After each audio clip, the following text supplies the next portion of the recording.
Yung Bicameral Conference Committee, wala kaming kopya. Yung mga changes lang yung meron kami.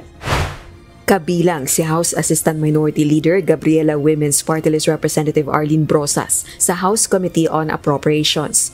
Malaki ang bahaging ginagampanan ng House panel sa preparasyon at pagrepaso ng pambansang pondo sa pamamagitan ng mga pagdinig sa panukalang pondo ng iba't ibang kagawaran at ahensya ng pamahalaan. Gayunman, hindi kabilang ang kongresista sa Bicameral Conference Committee na binubuo ng mga itinalagang senador at kongresista upang i-reconcile ang magkakaibang probisyon sa General Appropriations Bill na ipinasa ng Senate at House of Representatives.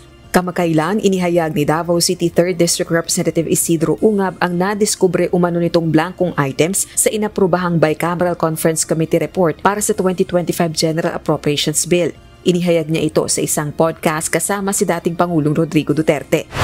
Yung Bicameral Conference Committee report, pinirmahan kahit may mga nakikita tayong blanco. These are not, I would say, ordinary figures because these figures will reach to billions of pesos.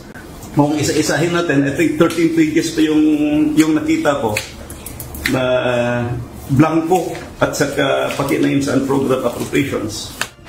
Tanong ng kongresista, bakit nilagdaan ng BICAM members ang isang depektibong BICAM report? Bakit din anya ito ni-ratify o pinagtibay ng Kongreso at bakit umabot na nilagdaan ng Presidente ang isa umanong depektibong 2025 General Appropriations Act? Ang sinasabing blank items ay inilabas rin ni Congressman Ungab sa social media. Naka-highlight din ang mga item na ito. Ayon naman kay Congresswoman Brosas, wala rin siyang kopya ng sinasabing BICAM report. Matagal na ring pinapanawagan ng Makabayan Black Solons na gawing transparent ang nangyayaring proseso sa BICAM. Matagal na naman namin sinasabi yun, ng transparency sa Bicameral Conference. Dapat transparent talaga yun. Dapat kita ng taong bayan in every step of the way kung ano yung ginagawa, ano yung binabago, ano yung from previews to now.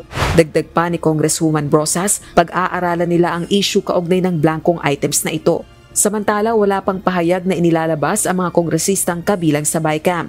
Subalit na una ng pinabulaanan mismo ni Pangulong Bongbong Marcos Jr. na may anomalya sa nilagdaan nitong 2025 General Appropriations Act. Rosa Licoz, UNTV News and Rescue. Diyos ang aming sandigan, serbisyo publiko ang aming pinahahalagahan.